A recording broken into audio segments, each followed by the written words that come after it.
ഈ പോരാട്ടം എന്നുള്ളത് ഒരിക്കലും വഖഫിന്റെ വിഷയമാകട്ടെ, പള്ളിയുടെ വിഷയമാകട്ടെ, അതല്ലെങ്കിൽ മുസ്ലിം അവകാശങ്ങളുമായി ബന്ധപ്പെടുത്തി ഇസ്ലാമിന്റെ പരിസരങ്ങളിൽ നിന്ന് വരുന്ന മറ്റേത് വിഷയമാകട്ടെ, നമ്മൾ മനസ്സിലാക്കുന്നത് ഇസ്ലാമിന് തീർച്ചയായും വഴങ്ങിക്കൊടുക്കാൻ പറ്റാത്തൊരു ദൈവശാസ്ത്രത്തിന്റെ പിന്തുണയും പരിസരവും ഉണ്ട് എന്നാണ്.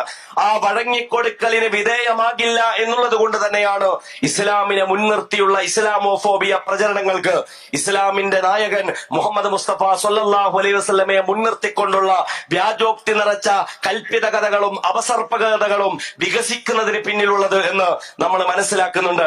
അതുകൊണ്ട് തന്നെ ഇതിന് വഴങ്ങിക്കൊടുക്കാത്തൊരു പ്രത്യയശാസ്ത്രം എന്നുള്ള നിലയിൽ ലോകത്ത് പോരാട്ട പ്രസ്ഥാനങ്ങൾ, ചെറുത്തുനിൽപ്പ് പ്രസ്ഥാനങ്ങൾ അവരുടെ ഉയരുകൊണ്ടത്, അവരതിന്റെ ജീവൻ കൊണ്ടത്, അവരതിനെ നിലനിർത്തുന്നത് തങ്ങളുടെ മരണത്തിന് ശേഷവും സ്ഥായിയായ ഒരു പോരാട്ടത്തിന് ഊർജം പകരാൻ വേണ്ടി അവർക്കതിന് സാധിക്കുന്നത് ഈ ദർശനം എന്ന് പറയുന്ന ഒരു നട്ടെല്ല് അതിന് പിന്നിലുള്ളത് കൊണ്ടാണ്. അതുകൊണ്ടാണ് 64 ആഴ്ചകൾക്ക് ശേഷവും തീരാത്ത വെടിവെപ്പിനപ്പുറവും തീരാത്ത ബോംബ് വർഷങ്ങൾക്കപ്പുറവും ഗസ പിടിച്ചു നിൽക്കുന്നത്.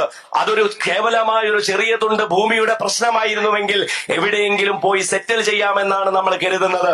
പക്ഷെ അങ്ങനെ ഒന്ന് നിങ്ങൾക്ക് ഏതെങ്കിലും വിലക്ക് വാങ്ങാൻ പറ്റുന്ന ഒരു ഭൂമിയായി ഗസയെ അവർ സങ്കല്പിക്കുന്നില്ല എന്ന് മാത്രമല്ല, ഗസയെങ്കിൽ ഗസ, അതല്ലെങ്കിൽ അതിനപ്പുറം അള്ളാഹുവിനപ്പുറം ഞങ്ങൾ അള്ളാഹുവിനെ പോയി കാണുന്ന മഹശറ സഭാനാൾ, ഇതല്ലാതെ മറ്റൊരു സന്ധിക്കും ഞങ്ങൾ ഒരുക്കമല്ല എന്ന് പറയുന്നിടത്താണ് പ്രിയപ്പെട്ടവരെ പുതിയ ബന്ദി കൈമാറ്റത്തിന്റെ ആദ്യഘട്ടങ്ങളിൽ ഹമാസിന്റെ വിജയത്തെക്കുറിച്ച്, ചെറുത്തുനിൽപ്പ് പ്രസ്ഥാനങ്ങളുടെ വിജയത്തെക്കുറിച്ച് നമുക്ക് സംസാരിക്കേണ്ടി വരുന്നത്.